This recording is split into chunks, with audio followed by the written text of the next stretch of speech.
Mesa Central por Tele 13 Radio. Con el ex parlamentario, ex ministro de la Secretaría General de la Presidencia de Desarrollo Social, Giorgio Jackson, a esta hora aquí en Mesa Central. Giorgio, ¿cómo está? Muy buenos días. Buenos días, ¿cómo estás, Iván? Muy bien, muchas gracias. Gracias por aceptar nuestro llamado. Está en Barcelona todavía, ¿no? Así es, acá en Barcelona. ¿Y cuánto tiempo más va a estar? La verdad es que todavía no lo sé, pero estábamos con varios proyectos acá, ahora también continuando ámbitos académicos y también en materia de desarrollo profesional, así que estoy bien contento. Ya, excelente. Oiga, me imagino que está contento también por el acuerdo con el senador Fidel Espinosa para desistirse de la acción judicial, ¿no? Bueno, sí, la verdad es que es un nuevo paso adelante que se suma al de los 23 parlamentarios de la bancada UDI que me imputaron delitos en una carta abierta al presidente y que fueron sancionados por sus pares en la Comisión de Ética, y también con el rechazo de la solicitud de sobreseimiento del empresario Jorge Errázuriz, con quien también me querellé, y que tenemos agendada una audiencia, tengo entendido, en agosto. Así que en ese sentido, yo, como lo dije públicamente en redes sociales, valorar el rol del ministro Gómez de la Corte de Apelaciones de Valparaíso, porque la verdad es que jugó un rol gravitante junto a los abogados para poder llegar a un entendimiento. Y yo, cuando inicié acciones legales, dije que lo único que quería era que se reconociera que había un daño absolutamente injustificado a mi honra con imputaciones falsas de delito, y nada más. Y por lo tanto, las críticas políticas a mí siempre han sido parte del ejercicio de la política, de los 12 años que he estado en algún rol, ya sea de dirigencia o de representación política más formal. Así que yo siempre, o sea, nunca he tenido ningún problema con la crítica política, pero no todo vale, y por eso cuando se imputan delitos, yo dije que había un límite, que no todo vale, y por eso quería que se rectificara, y la aclaratoria del senador reconoce el error en el que se me asocia un delito, lamenta el daño a mi honra y obviamente elimina el tuit, así que claramente no es lo que probablemente toda mi base o todo lo que otras personas hubieran esperado, pero yo al menos creo que es un paso adelante y que espero que las otras dos causas también sigan avanzando por el mismo carril. Yo siempre con la disposición de llegar a arreglo, en el sentido de cuando hay genuinos cambios de ánimo respecto a lo que se me imputó, pero obviamente que eso necesita de dos partes. ¿Con la bancada de diputados de la UDI esperaría lo mismo? Yo he dicho desde el principio que si es que hay algún diputado o alguna diputada que está en esa demanda y que genuinamente da un paso adelante y dice yo no tengo ningún antecedente para afirmar lo que dice esa carta, y lo que dice esa carta fue falso, y básicamente no tuvo ningún asidero, por supuesto que yo estoy dispuesto a evaluar el bajar a esa persona de la demanda, pero hasta ahora no se me ha acercado ninguna persona, y dicho sea de paso, a un año de todo este revuelo, nadie ha aportado ni media prueba que me asocie a ningún tipo de, no solo actividad ilícita, sino que involucramiento en las causas que están siendo investigadas. Nada, ni media pista. Así que la verdad yo estoy muy tranquilo con los procesos que vienen. Espero que la opinión pública también esto se difunda y te agradezco por eso el espacio, con al menos un porcentaje chiquitito que sea de todo lo que se cubrió cuando se asoció mi imagen a lo que ocurrió. Uno sabe que en las noticias falsas y en la divulgación es mucho más que las aclaratorias posteriores, pero bueno, algo estamos pudiendo difundir y al menos eso es lo único que tengo, que es mi nombre, así que yo espero que sigan apareciendo buenas noticias en este caso. Estoy bastante seguro de que eso va a ocurrir. Estamos con el ex ministro Giorgio Jackson. Entrevistamos ayer en Mesa Central al senador Espinosa. Él dice que reconoce el error, digamos, tal como usted lo ha descrito, pero dice, mantengo la crítica de fondo. Y la crítica de fondo es, aquí hubo dirigentes relevantes de Revolución Democrática que formaron a otros militantes, y esos militantes son los que son protagonistas del caso Convenios, y en ese sentido hay una responsabilidad política. ¿Qué piensa usted? A ver, yo creo que, o sea, siempre los partidos tienen que estar revisando sus mecanismos. Yo creo que no hay mecanismos perfectos de los partidos para contingencias como estas, que por supuesto no se las espera un partido. O sea, yo creo que a un año de lo que ocurrió, nadie ha podido establecer la existencia de un supuesto mecanismo que operaba desde la directiva o desde el partido o desde el Frente Amplio, y que en este caso, el caso de Democracia Viva, como ex militantes, que en una como situación absolutamente motivada por particulares sin involucramiento institucional, se expulsaron en un plazo brevísimo, que yo al menos no he visto en otros partidos, y sería bueno preguntarle a los dirigentes de otros partidos que tanto hablan de este tema. Bueno, cuándo echaron a los militantes, qué procedimientos disciplinarios usaron y qué ocurrió en los casos que son bastante más onerosos que este caso que se está investigando. Y yo al menos creo que como partido, incluso internamente, fue mucha la presión para que se actuara rápido y se actuó rápido. Ahora, ¿se puede actuar mejor? Yo creo que siempre puede haber revisión para actuar mejor, pero de algo que no se puede acusar a Revolución Democrática es que no se actuó con dureza y con firmeza en el mismo mes, o sea, a semanas de que se haya dado a conocer esto, y por lo tanto yo creo que ahí al menos hubo un aprendizaje interno y yo espero que, que todos los partidos puedan actuar cuando hay denuncias bien graves. O sea, todo este año lo que hemos visto del famoso caso Convenios, que es bueno que haya salido a la luz mecanismos que impiden que recursos que son públicos, que son de todos los chilenos, vayan a parar a su destino final. Pero si uno mira el último informe que se hizo por parte de la Fiscalía, de los cerca de 90.000 millones de pesos que están siendo investigados, se tiene que más del 85% fueron entregados por gobiernos regionales y ejecutados por más de 60 fundaciones. O sea, estamos hablando de que de todos los fondos, de hecho, la región que tiene más montos involucrados, con más de 44.000 millones, es la región de la Araucanía, cuyo gobernador es precisamente la oposición, pero no se ven a esos mismos dirigentes hablando con tanto énfasis.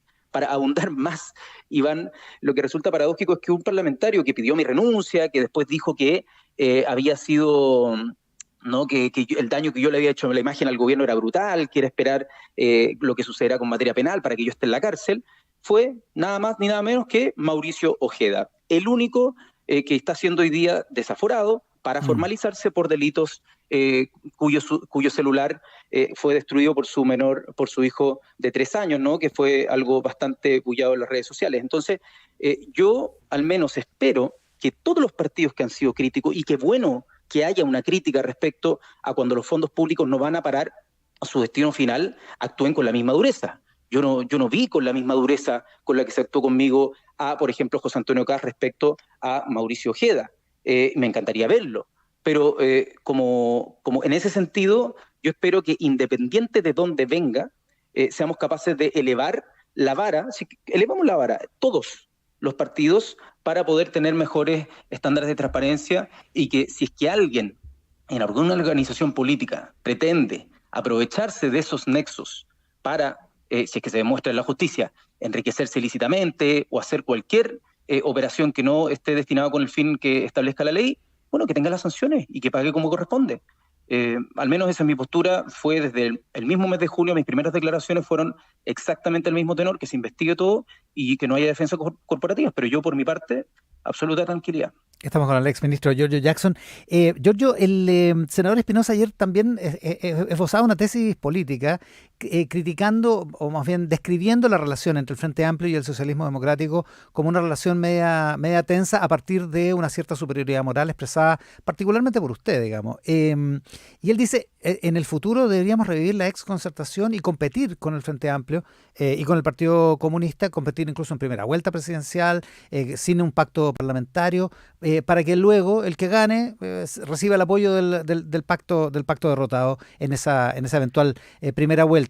¿Qué le parece esa tesis política del senador Espinosa?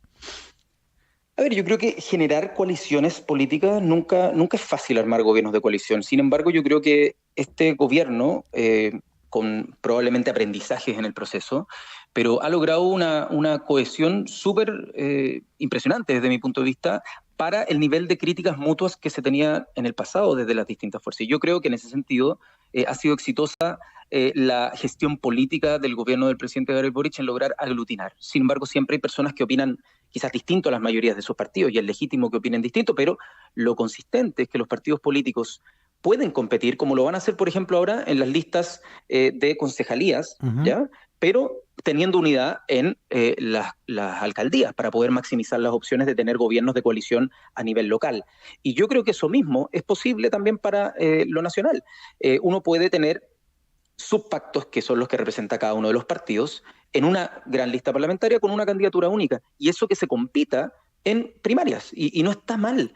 Lo que pasa es que nos hemos dado cuenta durante este periodo, y obviamente en periodos anteriores también los gobiernos se dieron cuenta, que sin tener mayoría parlamentaria es mucho más difícil poder llevar la agenda adelante, sobre todo con una oposición como en este caso, que en materias de previsión o en otras materias sencillamente ha esgrimido todo tipo de excusas. En un momento era mi presencia en el gabinete, o sea, a ese punto, para no avanzar.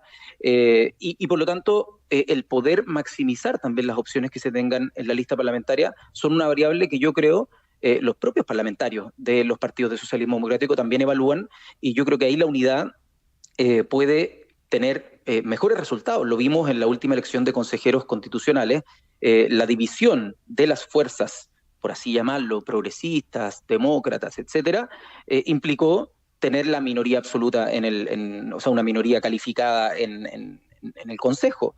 De haber ido las listas juntas, no habría tenido 2/3 el Partido Republicano con Chile Vamos. Eso es un dato numérico. Por lo tanto, creo que esos aprendizajes también tienen que estar, y que las diferencias pueden convivir dentro de una lista parlamentaria que tenga objetivos comunes. Yo creo que programáticamente, es decir, en un plazo de 4 años o eventualmente de 8 años, las fuerzas de lo que en su momento fue Aprodignidad, lo que es socialismo democrático, coinciden mucho más, y en el ejercicio del gobierno eso se ve muy latente, de lo que probablemente algunos dirigentes o dirigentas que quieran quizás tener ese conflicto en los medios de comunicación pueda ser realmente una diferencia a nivel de base. Yo veo, y me tocó a mí ver en todos los terrenos, en todas las regiones, a los gobiernos, más allá de lo tensados que estaban, seguros de que había que insistir en la profundización de esta coalición. Así que yo respeto que hayan diversas opiniones, pero creo que el sentir mayoritario de los partidos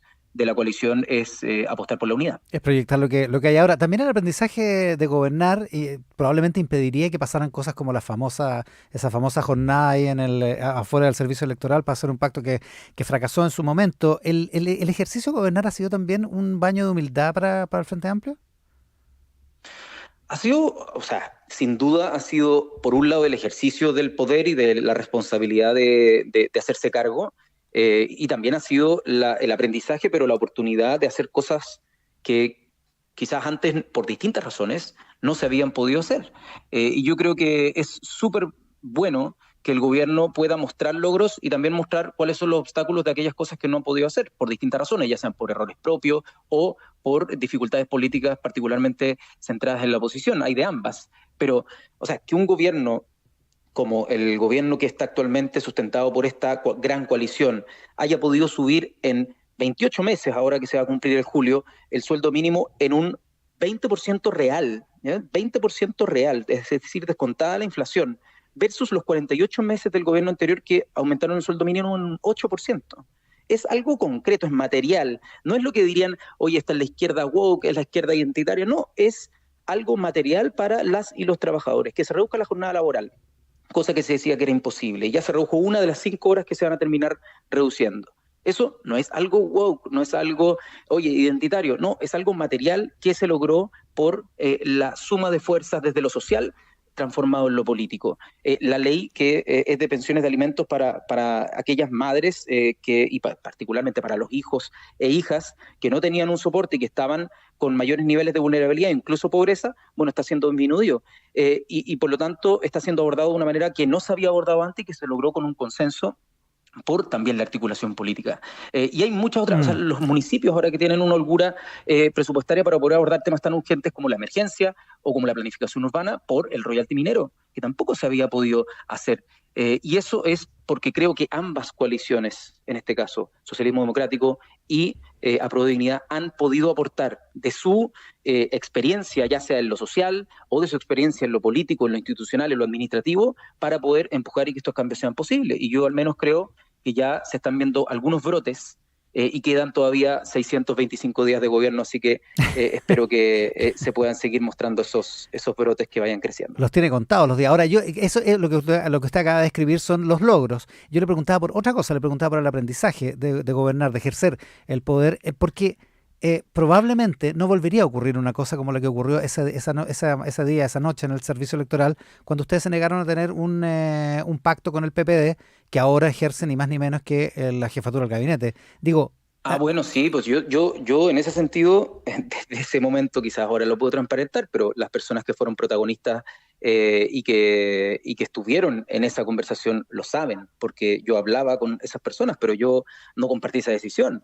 Y yo creo que habían otras formas de abordarlo, ¿no? Entonces, yo he sido partidario, a diferencia de lo que algunos creen, que yo, por así decirlo, soy el que está en la tesis del reemplazo, Ujú. etcétera. No, yo todo lo contrario, y quienes son parte de la conducción del Frente Amplio así lo saben, porque yo he transparentado esas posturas, lo sabe desde el presidente hacia abajo, todos los dirigentes lo saben, es que yo he sido promotor de un gobierno de coalición con las fuerzas progresistas de lo que en su momento fueron la concertación, que luego fueron la nueva mayoría y que hoy conforman tanto socialismo democrático como los sectores de la democracia cristiana que fueron progresistas y que siempre han estado con las causas progresistas. Esa ha sido mi tesis política para poder construir mayorías que todavía no las hay, pero eventualmente construir esas mayorías que permitan aprobar proyectos tan importantes como la reforma de pensiones, que mes a mes deja a cientos de miles de pensionados con una pensión inferior a la que podrían tener hoy si es que la reforma se aprobara. Eh, lo dijo rápido para que quede claro. ¿Usted no está en la tesis de la sustitución? ¿No está en la tesis del reemplazo? Nunca he participado de esa tesis, nunca. Eh, y a propósito de las alianzas políticas, en el último tiempo hemos visto, particularmente en política exterior, mucha distancia entre el Partido Comunista y el presidente. Las posturas del presidente en Ucrania, la postura respecto de Venezuela, los conflictos con Venezuela a partir del crimen de Ronald Ojeda acá en Santiago, orquestado desde Venezuela según la Fiscalía chilena, que ha recibido críticas de autoridades de Venezuela. En eso el Partido Comunista normalmente ha estado distanciado de la postura del presidente. ¿Cómo ve el futuro de esa relación tomando en consideración esas diferencias? A ver, lo que es cierto institucionalmente es que en materia de relaciones exteriores el presidente es el que tiene la última palabra y para eso trabaja, por supuesto, con el ministro de Relaciones Exteriores, el canciller, para poder llevarlas adelante. Y yo creo que el presidente en esto ha dado una muestra de coherencia que es alabada en términos internacionales. El que sea capaz de condenar las violaciones de derechos humanos y las inconsistencias en materia de respeto a las leyes internacionales, ha sido de los pocos que está en los distintos conflictos con una postura que es coherente. Y eso los ha llevado a pelearse con algunos que están en una lógica más de quizás como adecuar esos principios a lo que pueda ser el color político de turno. Y yo creo que el presidente ha mostrado consistencia en eso. Yo creo que tiene una visión fuera del país, sobre todo, muy respetada en este ámbito. Quizás en Chile no se discute tanto el ámbito del derecho internacional y de los derechos humanos, pero fuera del mundo se discute mucho y el presidente Boric es alguien muy respetado en esta materia. Así que yo, al menos ahí, creo que el presidente ha mostrado una altura no solo de estadista, sino como de promotor de la paz y del respeto irrestricto a los derechos humanos en todo el mundo y de la democracia como mecanismo de resolución de conflictos de manera universal. Ya, la disidente cubana Rosa María Payá dice hoy en el Mercurio que considera que hay una contradicción o una incoherencia del presidente que critica a Venezuela y a Nicaragua, pero no a Cuba, y que no va a haber un compromiso real con los derechos humanos real hasta que el presidente no condene la dictadura cubana. ¿Qué piensa? Yo creo que él desde la campaña, voy a después de esta entrevista a buscar una cuña y te la voy a mandar por el WhatsApp para que después la publiquen o si quieren la publicamos por redes sociales, pero estoy seguro que el presidente ya ha emitido opiniones bien tajantes respecto a eso. Y lo último, usted se precia o es considerado un buen amigo del presidente y se ha criticado al embajador en España, Javier Velasco, al que también se indica como un amigo del presidente, por no haber ofrecido su renuncia en un momento complicado para el presidente, poniendo alrededor de él todo el asunto de la amistad como un problema en el manejo de las relaciones diplomáticas y en el manejo de la política exterior y de las nominaciones de embajadores. En el predicamento en el que se encontraba el embajador en Madrid, ¿qué hubiera hecho usted? ¿Hubiera ofrecido su renuncia? A ver, espera, antes de eso. Creo que este fin de semana estuve leyendo algunas cosas respecto a esta controversia y me llamó mucho la atención, de verdad, para bien, que políticos de alta experiencia de la derecha chilena salieron a defender la gestión que han visto porque les ha tocado verla. Estoy hablando de Joaquín Lavín, estoy hablando de Jorge Alessandri, estoy hablando de políticos que en general atacan al gobierno porque son de oposición, o sea, son una oposición, digamos, dura, pero que en esta materia dijeron, oye, mira, por honestidad intelectual tengo que decir que llamé, por ejemplo, decía el diputado Alessandri, llamé a ex ministros de defensa y ex subsecretarios y me dijeron que es perfectamente normal que los embajadores hablen o sea, que toman ese papel y puedan opinar de esto. Entonces, creo que eso ya ha quedado claro que el último hito no tenía tanto que ver con una real controversia, más allá de lo que zanjó la Cancillería, sino más bien, como lo decía el diputado Alessandri, tenía que ver con el historial hacia atrás. Y tú me pones en una situación de qué hubiera hecho yo. Yo te voy a responder de una forma que no sé si se va a entender, pero al menos es mi respuesta. Se decía que yo era la traba para la reforma de pensiones y que yo era el obstáculo y que si yo renunciaba, probablemente eso podía tener un camino a la luz. Ha pasado casi un año y todavía la vemos igual de trabada. Entonces, a veces la presión está más bien como generada para, valga la redundancia, generar un conflicto, más que el hecho de que vaya a tener una real consecuencia la renuncia de alguien.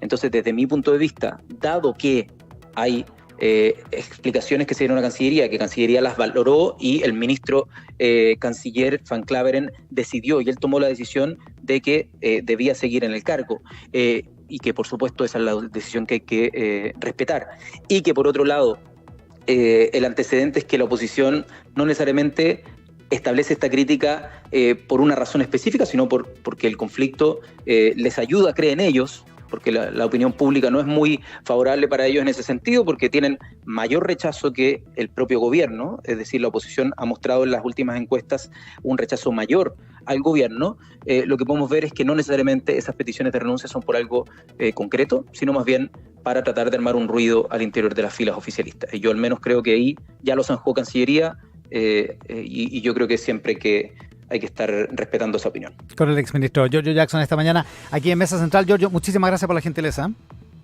Muchas gracias a ti, Iván, que estés muy bien. Igual, buenos días. Chao. Estás